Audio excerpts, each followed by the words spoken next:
William Branham teve uma tremenda influência em todo o mundo. Ele e Oral Roberts são algumas das principais figuras por trás dos reavivamentos de cura após a Segunda Guerra Mundial, e Branham foi um de seus líderes mais respeitados.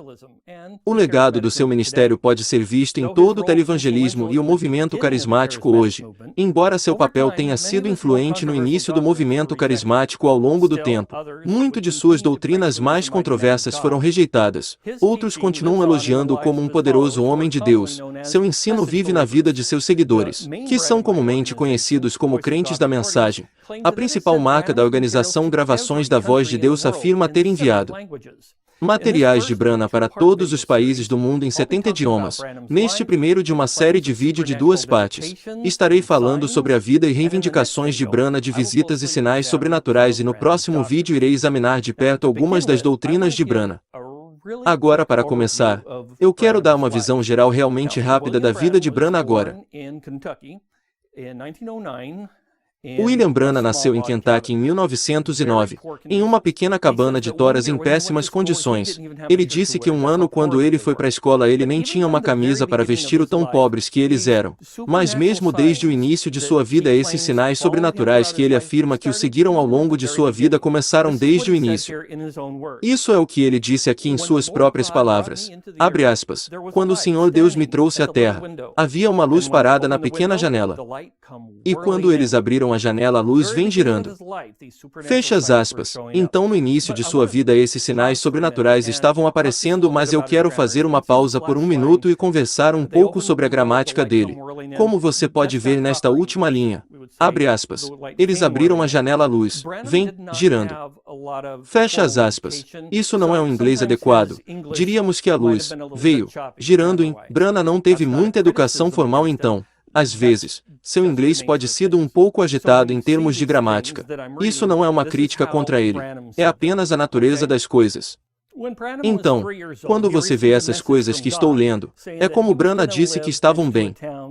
Quando Branham tinha 3 anos de idade, recebeu uma mensagem de Deus dizendo que iria morar próximo a uma cidade chamada New Albany. Naquele mesmo ano, a família de Branham mudou-se para Jeffersonville, Indiana, que fica próximo a New Albany. Entre 1928 e 1933, Branham foi convertido a Cristo e foi ordenado. Agora, na linha do tempo aqui é um pouco confusa se você for a muitos sites pró-Branham. Eles dirão que Branham começou seu ministério em 1928, quando foi salvo. Há uma razão boa para eles dizerem isso, porque há algumas coisas que Branham disse que o levariam a acreditar que foi que aconteceu. Agora, deixe-me fazer uma pausa aqui novamente por um momento e deixe-me explicar o que esses números significam aqui que você vê. Se você é um seguidor da mensagem, você sabe o que significam.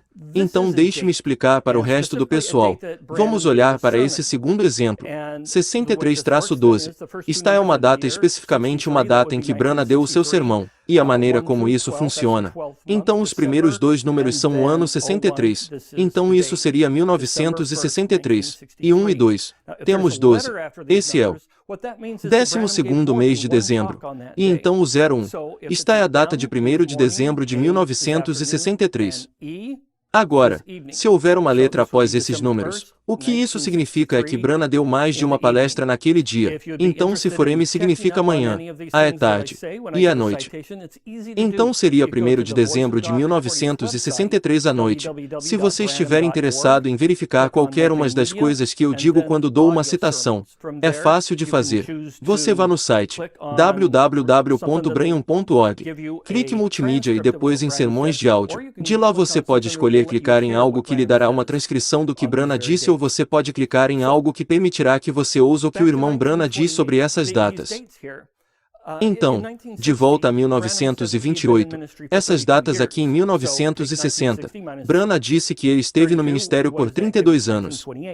Então pegue 1960 menos 32. O que isso dá a você? 1928. Além disso, em 1963 ele disse que esteve no ministério por 35 anos, novamente em 1928. No entanto, existe uma boa razão para acreditar que talvez essa não seja uma história completa. William Branham, de acordo com sua história, ele se mudou no final dos anos 1920 para o Arizona e começa uma carreira no boxe neste livro. William Branham, um homem enviado por Deus, diz que ele se mudou de volta para Indiana, quando seu irmão Edward morreu, em 1929. 2 anos depois, que seria agora 1931, Branham sofre um acidente e quase morre e começa a se perguntar se seria salvo no final. Então mais tarde ele ora, recebe a Cristo e começa a frequentar uma igreja que é pastoreada por Roy Davis, e é Roy Davis que ordena Branham ao ministério. Em 1933 Branham tem o que vou chamar de sua primeira comissão. Vou aprofundar nesta primeira comissão daqui a pouco. Mas agora em 1933 ele recebeu sua primeira comissão. Após essa primeira comissão, seus seguidores o ajudaram a construir sua primeira igreja. Eles lançaram a pedra fundamental e construíram o prédio, e você pode ver isso aqui. Este é o Tabernáculo Branham em Jeffersonville, Indiana. Em 1946, embora ele continue sendo um pastor, há uma nova fase de seu ministério.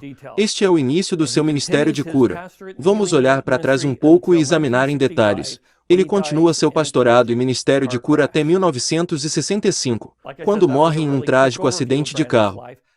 Como eu disse, foi uma visão geral muito rápida da vida de Branham. Agora vamos olhar para trás em algumas dessas estações em sua vida. Em 1933, quando ele conta essas histórias, e fala sobre ela ao longo de sua vida, há algumas partes de sua história que são muito consistentes ao longo do tempo. Algo que ele diz repetidamente são iguais, mas vamos ver que há outros detalhes que ele muda muito. Mas a parte mais consistente da história é que ele diz que houve um culto de avivamento, no qual compareceram 3.000 pessoas, e após o culto de avivamento, eles desceram até o rio Ohio, e Branham batizou os convertidos do culto de avivamento. Quando ele batizava a 17ª pessoa, uma luz desce dos céus, e quando a luz desce, uma voz fala da luz, e aqui está a descrição de Branham do que essa luz diz. Abre aspas. Aqui vem aquela coluna de fogo girando no ar, descendo de onde eu estava, e a voz dizendo, como João Batista foi enviado para preceder a primeira vinda de Cristo, sua mensagem precursará a segunda vinda de Cristo, fecha aspas. Agora, há pessoas paradas na margem vendo isso, há pessoas sendo batizadas, e você pode imaginar, se isto é o que realmente aconteceu, teria criado um frenesi. Este teria sido um evento bastante empolgante de ver. E Branham acredita que foi exatamente isso que aconteceu. As pessoas ficaram entusiasmadas com isso e entrou nos jornais. Branham disse que os jornais esgotaram e varreu para o Canadá pelo Associated Press ao redor do mundo. Um ministro local batista batizando. E disse que uma luz mística aparece sobre ele. Agora, o que eu disse a vocês são coisas que são consistentes nesta história, e vamos examinar em um minuto coisas que são inconsistentes. Mas primeiro, deixe-me explicar o que é importante. Deixe-me dar um exemplo. Talvez você e um amigo estejam em um café e algum homem sai da rua e pergunta, ei, você ouviu sobre aquele acidente? Foi bem ao fundo da rua. Não ouvimos sobre o acidente. Conte-nos sobre isso. Então o homem disse, bem, há esses 2 carros. Um deles passou o semáforo vermelho e acabou batendo no outro carro, e as pessoas dentro ficaram feridas. Mas graças a Deus ninguém ficou seriamente ferido. Há 3 ou 4 pessoas reunidas ao redor dos carros ajudando as pessoas, chamando a ambulância. E um homem do outro lado da rua. Provavelmente havia umas 12 pessoas assistindo esse evento. E você fica, uau, ok. Não, eu não ouvi nada sobre isso. Digamos que talvez algumas horas depois você esteja no banco e você está na fila e você percebe algumas conversas ali. Há esse mesmo homem e ele está falando com alguém e você pode ouvir, e ele está contando a essa pessoa o que viu e diz, uau, o grande acidente. Você ouviu falar sobre o acidente? O povo não sabe. Cara, isso aconteceu há apenas pouco tempo. Um ônibus que passou pelo cruzamento e bateu direto no carro. Cara, essa pequena criança foi jogada no carro e caiu na rua. Foi horrível. Havia 20 pessoas cercando o carro tentando ajudar as pessoas que estavam presas dentro. E havia 200 pessoas paradas assistindo. Foi uma terrível tragédia.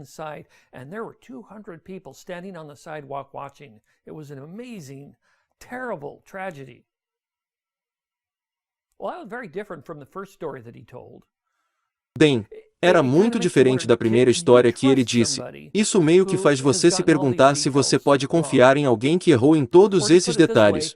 Ou colocar dessa forma. Se esse homem fosse ao tribunal e testemunhasse sobre o que viu, você confiaria no que ele disse?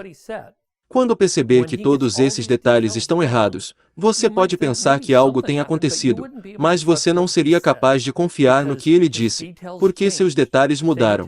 Dizem que ele conta várias vezes e cada vez que apresenta diferentes eventos, diferentes quantidades de pessoas, diferentes tipos. Você não pode confiar em alguém assim. Então vamos ver como William Branham, que há algumas coisas nas quais ele pode ser consistente, mas há problemas suficientes com o que ele diz, que eu acho que deveria lançar algum tipo de dúvida se devemos confiar nesse homem. Por exemplo, como muitas pessoas foram batizadas, eles tiveram um culto de avivamento, 3.000 pessoas estavam presentes, eles desceram no rio para que Branham pudesse batizar aqueles que se converteram. Quantos foram batizados em 1950? Ele disse que 130 pessoas foram batizadas. Agora, nós obtemos esse número neste livro. William Branham, um homem enviado por Deus. Isto foi escrito por Gordon Lindsay. Gordon Lindsay era contemporâneo e amigo de William Branham. E de fato a maioria do livro são citações diretas de William Branham. E então neste livro ele disse que 130 pessoas indo para o rio para serem batizadas. Bem, naquele mesmo ano, Branham disse que centenas de pessoas foram batizadas. Agora eu não sei sobre você, mas houve a palavra centenas. O que isso significa? Definitivamente, bem mais de 100, provavelmente mais de 200, pelo menos que foram batizados. Então é um salto significativo de 130. Mas avançamos 5 anos, e então William Branham disse que havia de 200 a 300 que foram batizadas. E então em 1955, no mesmo ano, apenas algumas semanas depois, ele disse que havia 500 pessoas que foram batizadas. Agora, de 1960 a 1963, essas outras citações, sim, ele continua com essa ideia de 500 pessoas, mas em 1964, ele disse que havia 1.000 pessoas que foram batizadas, o que seria um evento incrível de se ver, mas meio que me faz duvidar. Deve nos fazer duvidar do que está acontecendo, porque sua história continuou mudando. E esta não é a única parte em sua história que muda. Como ele estava batizando, as pessoas vieram e ficaram na margem do rio para assistir enquanto ele conta a história. Esses números mudam. Agora, essa primeira data de 1950 do livro, eles não mencionam quantas pessoas estão na margem. Não há nada de errado com isso. Mas na outra citação aqui de 1950 diz que milhares estavam na margem assistindo isso. Então isso significa que pelo menos 2.000 pessoas estavam na margem assistindo. Nós vamos para 1955. Agora ele diz que há centenas. Havia centenas de pessoas, em vez de milhares. E apenas algumas semanas depois, ele diz agora que havia 7 a 8 mil pessoas na margem. 1960 ele diz 3.000. 1963 ele diz 4 a 5 mil. Em 1964 ele alegou que havia incríveis 10.000 pessoas em pé na margem assistindo o batismo. Now, that revival that started all this, there were only 3,000 people in that. So there were 3,000 people at the revival service. Agora, aquele avivamento que começou tudo isso, havia apenas 3.000 pessoas naquele. Então havia 3.000 pessoas no culto de avivamento. E agora 10.000 pessoas assistindo 1.000 serem batizadas. É um pouco difícil de acreditar quando vemos quantas vezes suas mudanças na história nos fazem imaginar no que realmente devemos confiar. Agora lembre-se, o que mais Branham disse sobre isso? Disse que os jornais se apoderaram dessa história e ela apareceu nos jornais, pelo Associated Press. Foi para o Canadá. Mas onde estão essas notícias de jornais? Você pode acessar arquivos. E pesquisadores fizeram isso. Eles olharam para todas essas notícias da imprensa, que ele disse que estavam na primeira página desses jornais. Teria esse evento acontecido. Mas pelo que já foi visto, só foi encontrado em um jornal, o Noticiário Noturno de Jeffersonville, 2 de junho de 1933. Era um pequeno recorte de jornal que diz que 14 conversões são relatadas em uma reunião de tenda conduzida na 8ª com a rua principal pelo reverendo William Branham. Lembra-se sua história. Era a 17ª pessoa que ele estava batizando quando a luz desceu. O jornal disse que havia apenas um total de 14 pessoas batizadas. As histórias de Branham não condizem com o que foi dito no jornal.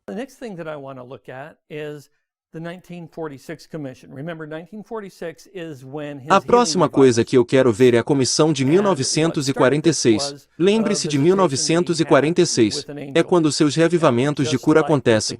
E o que começou isso foi uma visita que ele teve com um anjo. Agora, assim como com o serviço batismal, quando ele conta a história, há algumas coisas que são consistentes com o que ele diz, e as consistências são: William Branham estava ficando muito preocupado com todas essas diferentes coisas espirituais que estão acontecendo em sua vida, como a luz sobre sua cama, e existem outras coisas, e isso era preocupante para ele. Então ele sai para uma sala e uma luz aparece para ele. E através dessa luz um anjo vem até ele. E então esse anjo fala com ele. E é isso que o anjo diz. Abre aspas. Se você for sincero e fizer as pessoas acreditarem em você, nenhuma doença ficará perante sua oração, nem mesmo o câncer. Fecha aspas. Mas como as pessoas saberão disso? Como ele fará com que as pessoas acreditem nele? Bem, dois sinais que seriam dados vindicariam o ministério de William Branham. O primeiro seria curar. O que Branham faria é pegar sua mão esquerda e seguraria a mão direita da pessoa que precisava de cura. E sua mão vibraria. E diferentes doenças, diferentes problemas causariam um tipo diferente de vibração, deixando-o saber exatamente do que ele precisava ser curado. E então ele os curaria. Agora, o segundo sinal, para vindicar seu ministério, seria conhecer o coração de uma pessoa. Ele poderia dizer à pessoa coisas sobre eles, que não havia nenhuma maneira de William Branham saber, que ele nunca tinha conhecido essa pessoa antes, mas ele foi capaz de fazer isso como um sinal sobrenatural de Deus para vindicar seu ministério, e para que as pessoas acreditem nele. Então essas são as coisas consistentes em sua história. Há problemas com isso. Embora quando isso aconteceu fosse a primeira pergunta que eu gostaria de fazer, quando essa visitação com o anjo ocorreu. Em 1947, uma das primeiras vezes que ele fala sobre isso, ele disse que há pouco mais de 2 anos. Agora, olhe para a data aqui. É 2 de novembro de 1947. Há pouco mais de 2 anos. Subtraia 2 anos de 1947. O que você tem é 1945. É quando esse anjo supostamente veio até ele, mas mais tarde ele disse que era 7 de maio de 1946, e está aí a data normal indicada para quando o anjo veio até ele. Mas o que é interessante é que apenas 3 semanas antes, ele disse que era 7 de maio de 1947. Então ele fica confuso em que ano isso realmente aconteceu. A próxima questão é onde isso aconteceu, não é só quando aconteceu, mas onde aconteceu. Em 1947, novamente, esta primeira vez que ele fala sobre isso, ele fala que estava em sua casa e essas datas ou sermões que estou dando suas referências a estes não são as únicas vezes que ele fala sobre isso. São apenas uma amostra de alguns. Por exemplo, em 1953 um pequeno vídeo é feito, chamado O Profeta do Século XX, e ele mostra sua esposa em sua casa. Um casal de cavalheiros vem e falam com ele, e ele lhes conta sobre a visitação deste anjo. E nesta história ele diz que estava em sua casa. Então ele diz isso várias vezes que estava em sua casa. Mas outras vezes ele diz o contrário. Em 1953 ele disse que estava em uma caverna. Em 1955 ele disse que estava em uma cabana de madeira. Agora, isso é importante, porque dependendo de onde ele diz que estava, mudando tantos detalhes no caminho. Por exemplo, nossa próxima pergunta é de onde veio a luz. Então ele está em um quarto. Seja em sua caverna, cabana de madeira ou em sua casa, então ele vê a luz. E lembre-se, então o anjo vem pela luz. Bem, de onde veio a luz? No relato de 1947 ele disse que pensava que era um carro, quando primeiro ele vê a luz. E nessa conta ele se levanta e vai até a porta e olha para fora e não vê um carro. E percebe que essa luz não está vindo de um carro. Porém, em 1950, quando ele vê a luz, ele diz, abre aspas, bem, eu sabia que não podia ser um carro, fecha aspas. E a razão que ele sabia que não podia ser um carro é porque nessa história ele está em sua cabana, que ele diz estar a quilômetros de uma estrada. Então, um carro não poderia estar lá em cima. Então é interessante que ele ressalte que não poderia ser um carro, enquanto antes ele disse que pensava que era um carro. Então, de onde veio a luz? A outra questão era, o que ele estava orando? Então novamente, olhando para trás, sua história, ele está sendo perturbado pelos sinais sobrenaturais que o têm seguido ao longo de sua vida. Ele vai para uma sala e antes que a luz chegue a ele, ele ora. Mas o que ele ora? Bem, em 1955 ele faz uma oração de medo e arrependimento diante de Deus, porque ele está preocupado com essa coisa que tem acontecido com ele. E isso é o que ele diz. Sua oração era como, abre aspas, eu não quero que essas coisas aconteçam comigo. Por favor, Deus, nunca deixe isso acontecer nunca mais. Eu te amo. Eu não quero ir para o inferno. Fecha aspas. Este é um homem que está sentindo angústia, dor e medo por causa dos sinais sobrenaturais. Entretanto, de forma muito interessante, 4 anos antes, quando ele está descrevendo esse evento, em vez de medo e arrependimento, ele fez uma prece de louvor a Deus em sua oração. Ele disse que era algo como, abre aspas, ó grande Jeová, quão maravilhoso você é, como eu te amo, como eu te amo, ó quão maravilhoso. Fecha aspas. Muito diferente, ele conta as histórias continuamente, os detalhes começam a mudar. Naquele relato do início de 1947, ele não diz nada sobre oração. Ele diz que está lendo sua Bíblia Scofield. Então ele ouve algo e então ele vê a luz. Agora, eu posso conceder. Possivelmente ele está lendo sua Bíblia Scofield. E então começou a orar. Mas não é o que ele diz. Se você for a 2 de novembro de 1947, e você ler o que ele tem a dizer, não soa como se você pudesse colocar uma oração lá. Ele está lendo a Bíblia. Ele ouve algo e então vê a luz. Então será que ele estava mesmo orando? Não podemos ter certeza, mas esse é o evento que deu início aos reavivamento de cura. Que você tem até 35 mil que vinham para ouvi-lo falar e para curar as pessoas. Quero dizer, olhe para essa imagem. É impressionante a quantidade de pessoas que vinham. Mais pessoas teriam vindo para vê-lo, neste período de tempo, do que qualquer outro orador.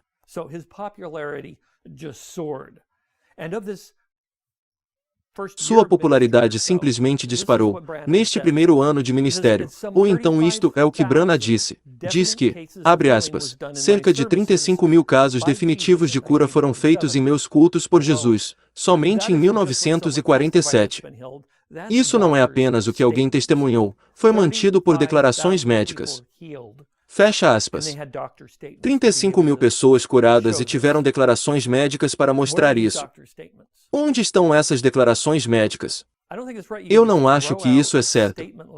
Você não poderia simplesmente lançar uma declaração como essa e não ter nada para apoiá-la. Eu gostaria de ver até 10 das 35 mil declarações médicas, mas não há nenhuma que eles tenham. Então ele está fazendo uma declaração e não é capaz de comprovar. O próximo ponto que eu quero tratar é algo que aconteceu em 1950. Eu chamo isso de 1950 Pilar de Fogo de Branham. É uma foto muito famosa que foi tirada de William Branham. Então, no início de 1950, ele vai para Houston, Texas, e ele vai falar no auditório da cidade, por 7 dias, e no Coliseu de Houston por 8 dias.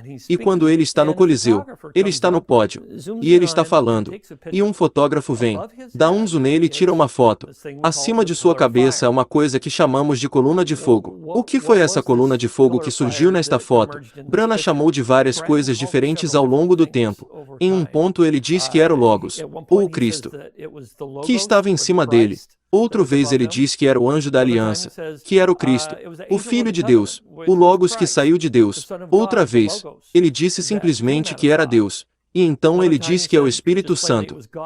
Anjo de Deus, o mesmo Espírito que estava sobre Cristo, o que é interessante, porque antes ele disse que era Cristo, e agora é o mesmo Espírito que estava sobre Cristo. Por último, ele disse que era Jeová.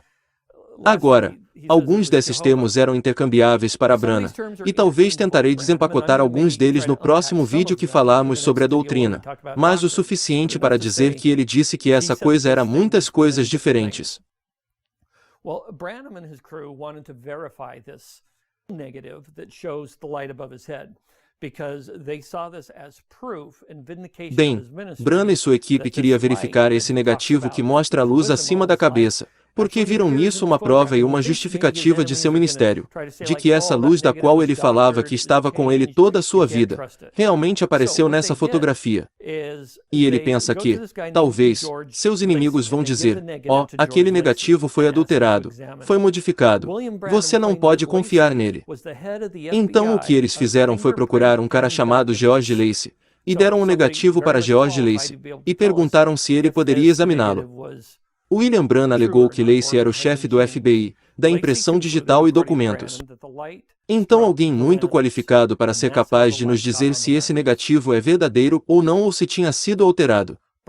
Lacy concluiu, de acordo com Branham, a luz atingiu as lentes, e foi assim que a luz atingiu as lentes. Então Branham afirmou que uma cópia da foto, depois de George Lacy verificar que é verdade, que a luz atingiu as lentes, Branham diz que a cópia da foto está em Washington, D.C., no Hall de Artes Religiosas, com uma nota embaixo dele, o único ser sobrenatural que já foi fotografado na história do mundo. Existem problemas com essa história. Antes de mais nada, apenas alguns exemplos factuais. Lacy não trabalha para o FBI. Ele era mais como um cara independente. Ele era muito qualificado para fazer o que a organização de Branham pediu que ele fizesse. No entanto, ele não trabalhava para o FBI. Ele não era o chefe dos documentos ou de qualquer outra divisão. Absolutamente não. Lacy não trabalhou no FBI, e o FBI nunca esteve envolvido. E, por último, não existe salão de artes religiosas em Washington, D.C. Agora, pelo que entendi, essa foto está em Washington, D.C., mas não está em uma parede ou em qualquer lugar. A equipe de Branham queria os direitos autorais desta imagem. E quando você registra algo, até onde eu sei, o governo vai manter uma cópia em um arquivo em algum lugar em Washington, D.C. Então existe uma cópia lá, mas não está pendurado na parede. E não diz que isso é a prova de um ser sobrenatural que foi fotografado.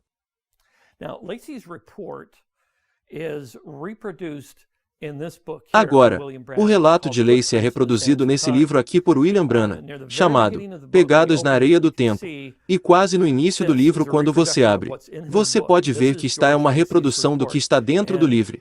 Este é o relato de George Lacy, e começa explicando que esse negativo foi dado a ele para verificar a sua autenticidade, e ele fala sobre o procedimento que ele segue para verificar.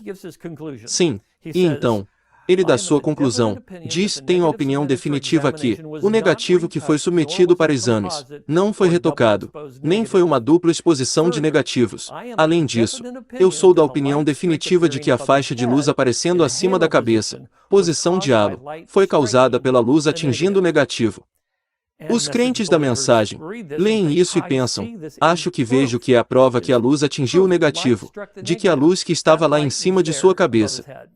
Bem, para dizer a verdade, essa não é, realmente, a questão que nós temos. Nós não estamos perguntando se a luz, realmente, atingiu o negativo. Veja que é assim que sempre funciona. Luzes quando você tem uma imagem qualquer em um negativo. Sabemos que o obturador abre na câmera. Qualquer luz que estiver lá vem e atinge o negativo. O negativo deixa uma marca ali. E é assim que chega lá. Então sim, concordamos que havia uma luz ali. Mas a questão é, onde estava a luz? E o que foi a luz? Now, I want to give a thanks out to a guy named John Kenna, who is a researcher, who's helped me some and point me into the right direction with a few things that I've been researching Agora, here. eu quero agradecer a um cara chamado John Kenneth, que é um pesquisador que me ajudou um pouco e me deu uma direção certa com algumas coisas que eu tenho pesquisado aqui. E este exemplo, eu tenho para você aqui, veio do seu site. Alguém carregou esta foto de William Branham que você pode ver que é a mesma foto, mas foi photoshopada. E foi photoshopada para mostrar a você como seria se aquela luz estivesse exatamente diretamente em cima da cabeça de Branham, se estivesse diretamente acima de sua cabeça. Olhe para a imagem, em seus ombros, teria sido acesa no topo de sua cabeça e estaria brilhando. E no púlpito, se essa luz estivesse realmente lá, faria uma diferença em seu entorno. Compare com a foto original. Seus ombros estão escuros, sua cabeça escura, o púlpito está escuro. Agora, algumas pessoas podem dizer, bem, está escuro lá porque era uma luz sobrenatural. Não, isso não funciona. Se era uma luz sobrenatural e não refletia nas coisas, como refletiu no negativo? Se atingiu o negativo, teria atingido outras coisas também. Então esse Photoshop de Branham mostra que a luz não estaria diretamente acima de sua cabeça. Estava lá, mas onde estava em relação onde Branham estava?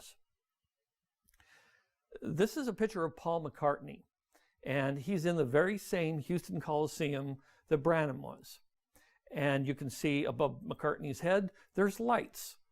And nobody's going to think, oh, look, there's more pillars of lights. Now they're floating over Esta é uma Paul foto de McCartney. Paul McCartney.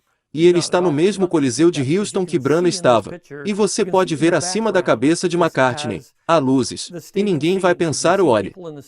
Há mais pilares de luzes na cabeça de McCartney. Agora estão flutuando sobre Paul McCartney. Não mesmo. Você vai pensar que, porque você pode ver nesta imagem, você pode ver no fundo. Tem as galerias do estádio. Você pode ver as pessoas nas galerias do estádio, que lhe dá uma ideia do quão aquelas luzes estão muito acima de sua cabeça. Então essas luzes não estão em nenhum lugar perto dele. Elas estão lá em cima. Mas ainda é muito diferente daquele com Branham. Por que estava apagado em Branham? Não é este pequeno círculo claro como vemos em Paul McCartney. E a razão para isso é, quando um fotógrafo monta sua câmera, ele pode configurar para que tudo pareça estar em foco, como em Paul McCartney. Ele pode configurá-lo para onde ele se concentra, e diretamente em seu assunto, e as coisas no fundo começaram a ficar um pouco embaçadas. Agora, se você olhar para William Branham, logo acima de seu ombro, há uma pessoa no fundo. Há a figura de um homem. E está um pouco borrado. O motivo é que o fotógrafo estava focado diretamente em Branham. Coisas no fundo estavam borradas. Esse homem no fundo está borrado. E se essa luz, se veio do teto, olhando para a altura do teto, que a luz estava longe e teria ficado muito mais borrado do que o homem na foto, mas você pode não estar convencido, pois acho que talvez não devesse. Porque veja como.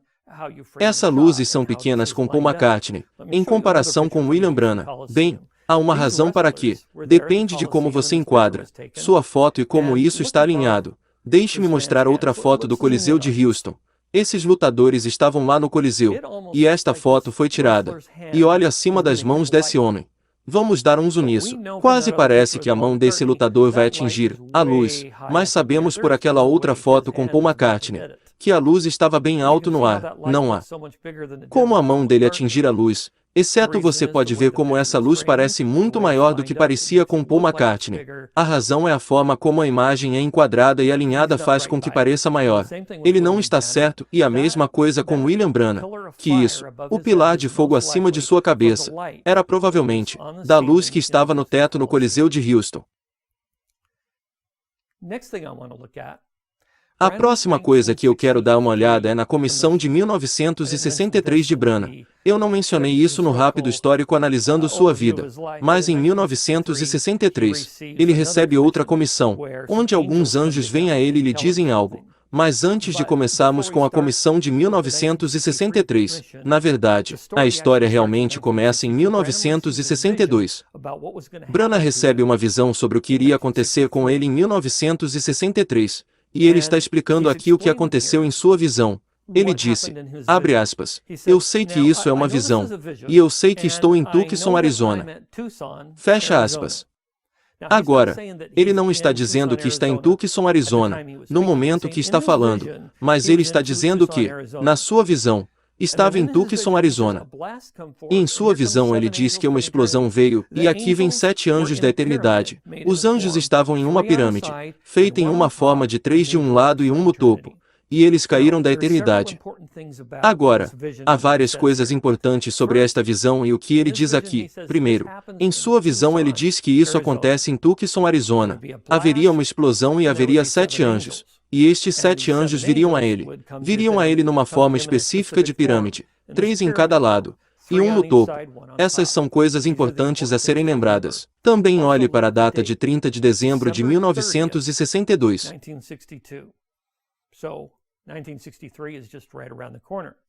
E então está logo ali. Então avançamos alguns meses e William Branham está no Arizona.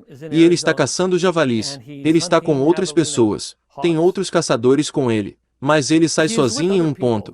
E essa é a explicação dele. Enquanto ele sai sozinho, em um ponto. Essa é a explicação dele. Enquanto ele sai sozinho, ele diz, abre aspas, e naquela manhã eu estava lá catando carrapichos, na perna da minha calça, e a explosão aconteceu exatamente do jeito que eu disse. Fecha aspas. Presumo que ele se refira à maneira como a visão apontou que a explosão aconteceria dessa forma. Abre aspas. Devo ter pulado do chão e logo acima de mim estavam os anjos do Senhor. Fecha aspas. Então esses anjos vieram para ele, e um dos anjos fala com ele. O anjo disse que o tempo estava próximo para esses 7 selos, que guardavam os 7 mistérios de toda a Bíblia. Foi selado com esses 7 selos. Basicamente que, ele está apontando para a revelação do capítulo 10, versículo 7. Branham está sendo comissionado para ser o anjo ou o mensageiro que abre os selos, e ele vai voltar para a sua igreja, em Indiana, e pregar sobre esses selos.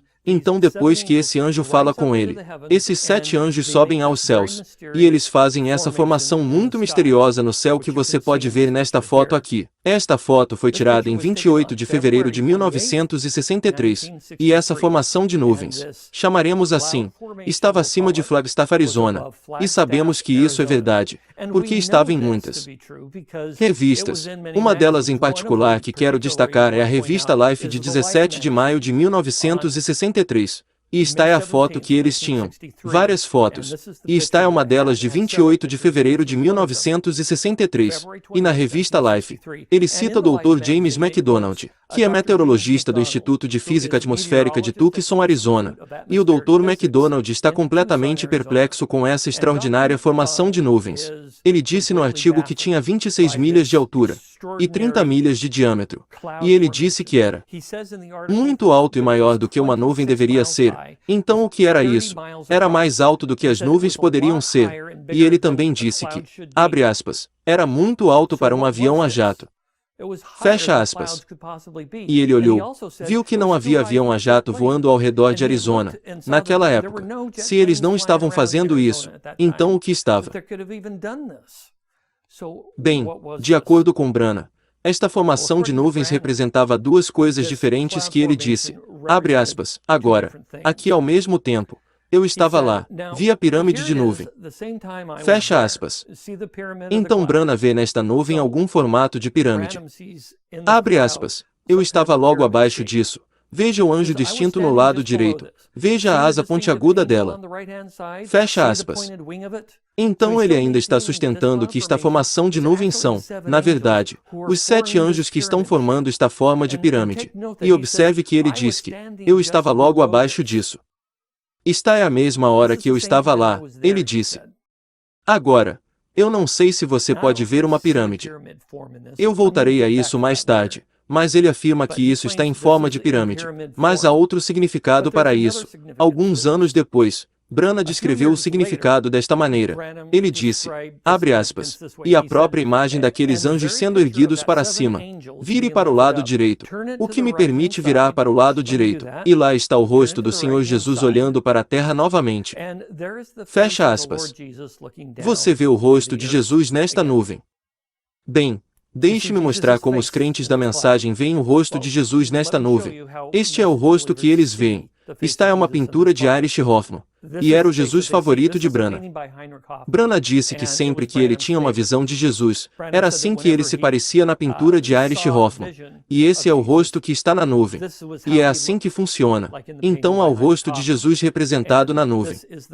Agora, uma coisa que faz com que pareça que realmente não se encaixa muito bem, você pode notar, é a nuvem.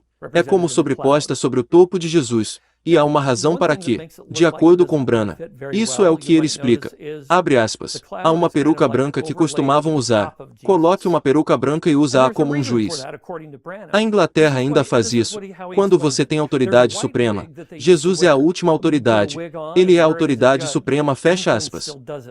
Então o que Branham está nos dizendo é que a peruca branca que o juiz usa na Inglaterra representa que aquele juiz tem autoridade suprema. E é por isso que Jesus tem a peruca branca neste exemplo visual que ele dá ao mundo em 28 de fevereiro de 1963.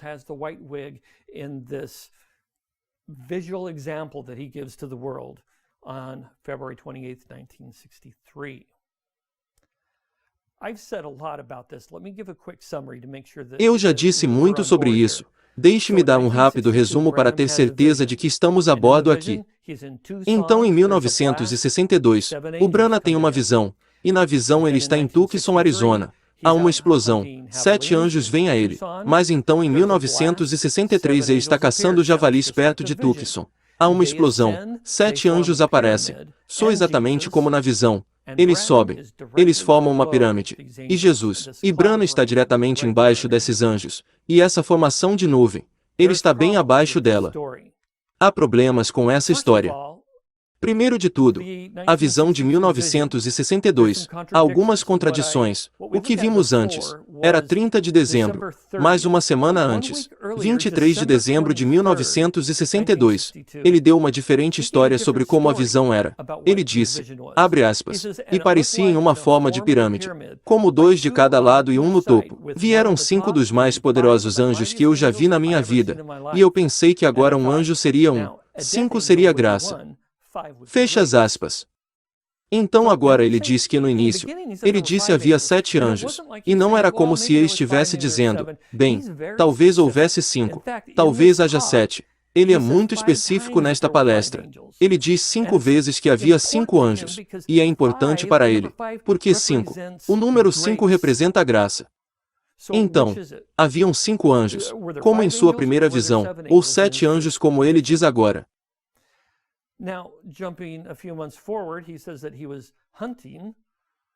Agora, pulando alguns meses para frente, ele diz que estava caçando, mas ele não estava caçando na data em que a nuvem estava lá. Lembre-se que a nuvem estava lá no dia 28 de fevereiro. Bem, a temporada de caça aos javalis não começa antes de 1º de março. Você pode pensar ainda, ok, qual é o problema? É apenas um dia antes de 28 de fevereiro, porque ele não poderia ter caçado apenas um dia antes da temporada de caça, que é considerado caça furtiva, ou seja, ilegal, para caçar quando não está na estação. E Branham é um ex-guarda florestal, e ele levou a caça furtiva muito a sério em uma de suas palestras. Ele comparou a caça furtiva com assassinato, então não tem como ele estar lá fora caçando furtivamente, porque estava incrivelmente errado. Em que hora do dia essa coisa toda aconteceu, quando aqueles anjos vieram até ele e ascenderam aos céus? Bem, o que lemos antes? Ele disse, abre aspas, e naquela manhã, eu estava parado ali tirando os carrapichos, e era de manhã. Fecha aspas. Anjos vêm até ele contar suas histórias e eles se levantam. Não é adequado. A nuvem estava sobre o Arizona, e este é o artigo da revista Life aqui, e ele nos diz que quando a nuvem estava lá eram 6 horas e 10 minutos da manhã. Esta foto foi tirada em Prescott. Agora, não é onde a nuvem estava. A nuvem, de acordo com o artigo, e de acordo com o Dr. McDonald, estava sobre Flagstaff. É exatamente onde a foto foi tirada. A foto tirada em Prescott, a nuvem só estava visível por cerca de meia hora à noite. Branham disse que era de manhã, mas era claramente à noite quando veio. Bem, há um problema com isso. Outro problema era que Branham não estava sob a nuvem que ele disse, no que lemos antes, e aqui está outra que ele disse, abre aspas, eu estava bem embaixo da nuvem quando eles tiraram a foto. Fecha aspas. Bem, verdade. Você estava debaixo da nuvem quando tiraram a foto. Então como você explica outras coisas que você disse? Em 1965 ele disse que a ciência tirou a foto desde o México enquanto se movia do norte do Arizona, onde o Espírito Santo disse que eu estaria a 40 milhas a nordeste de Tucson.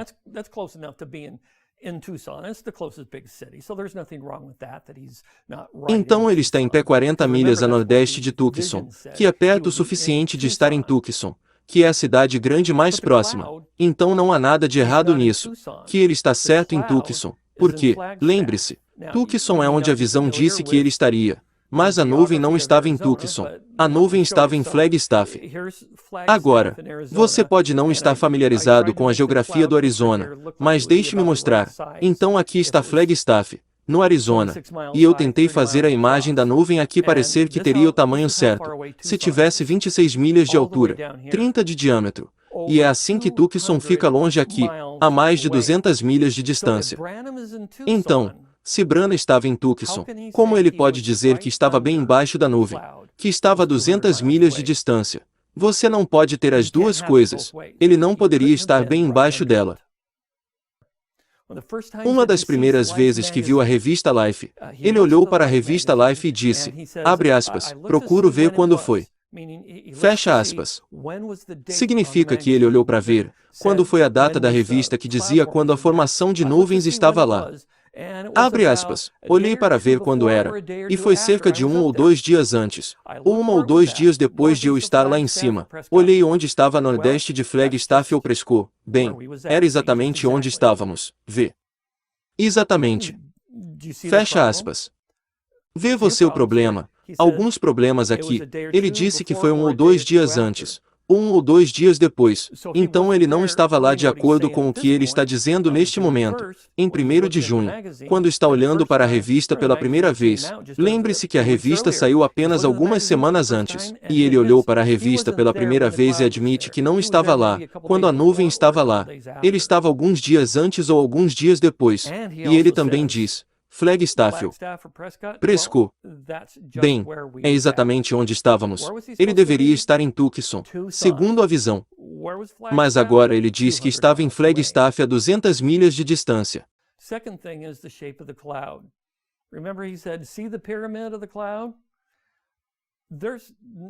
A segunda coisa é o formato da nuvem. Lembre-se que ele disse, abre aspas, veja a pirâmide da nuvem. Fecha as aspas. Não há forma de pirâmide nessa nuvem. Agora, posso forçar um triângulo sobre isso e dizer que talvez haja uma forma triangular, mas essa não é realmente a forma da nuvem. E uma pirâmide não é qualquer tipo de formato. Ângulos muito distintos em uma pirâmide. Então eles são todos exatos e todos perfeitos. Isso está mais para um triângulo do que uma pirâmide. Não há nenhuma maneira de você fazer isso caber dentro ou fora dessa formação de nuvem. E também temos a imagem de Jesus com a peruca. E Branham alega que essa peruca representa, como os juízes na Inglaterra, que o juiz tem autoridade suprema completa. E é por isso que Jesus, e tem que enfatizar que Jesus tem autoridade suprema. Não é por isso que os juízes usam a peruca, porque os advogados usam a mesma peruca. Se usar a peruca demonstrasse suprema autoridade, outras pessoas não poderiam usá-la também. Então a próxima coisa que precisamos perguntar é, bem, o que foi a nuvem? De onde isso veio? Você sabe, os crentes da mensagem gostam de apontar que o Dr. MacDonald, no artigo da revista Life, estava totalmente perplexo. Ele não tinha ideia de onde veio isso, de onde foi essa estranha formação de nuvem que causou o que ocorreu. É mais alto do que as nuvens podem estar.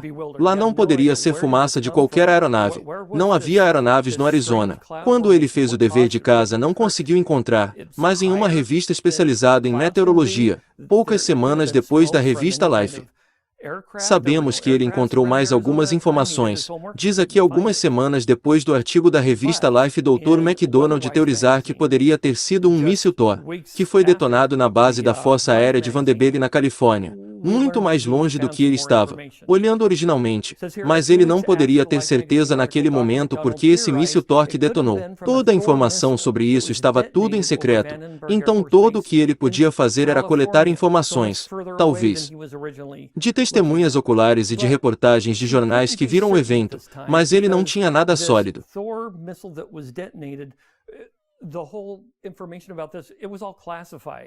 So all he could do is gather information from maybe eyewitnesses and from newspaper reports that saw the event, but he didn't have anything solid.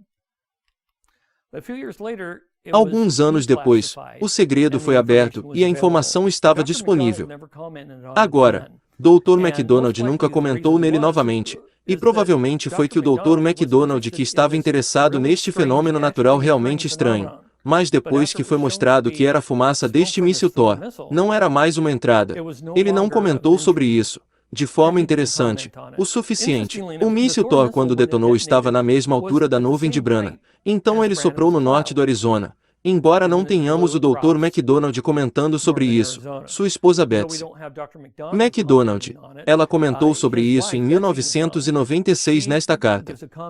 Ela diz aqui apenas para a pessoa que trouxe os materiais de segredo aberto para ela. Ela agradece por compartilhar os documentos de segredo aberto do Departamento de Defesa, que você obteve da Força Aérea dos Estados Unidos, sobre em comum nuvem em forma de anel, observada no norte do Arizona. 28 de fevereiro de 1963. Então sabemos que ela está falando sobre a nuvem de Branham. Ela disse que esses documentos confirmam as conclusões científicas adquiridas de meu marido Dr. James MacDonald, que essa nuvem atmosférica foi causada pela explosão alta na atmosfera de um Thor míssil disparado da base da Força Aérea Vandenberg, Califórnia. Não é mais um mistério.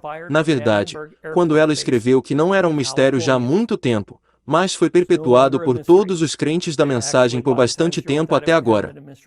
Então, de volta a uma pergunta que eu fiz antes quando dei o exemplo de um cara vindo até você numa cafeteria. Você confiaria em William Branham, em um tribunal, para ser capaz de dizer o que aconteceu nesses diferentes eventos que ele fala sobre? Onde ele estava quando a formação da nuvem apareceu? Em Tucson ou estava em Flagstaff? Era de manhã? Era de noite? Ele estava com caçadores ou estava sozinho orando? Tantos relatos diferentes para a sua história. Eu acho que torna difícil acreditar que algo aconteceu. Então isso termina esse vídeo.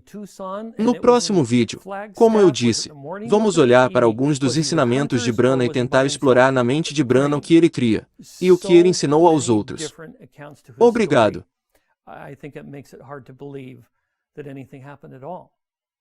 So that ends this video. In the next video, as I said, we're going to look at some of Branham's teachings and try to explore in the mind of Branham what he believed and what he taught others. Thank you.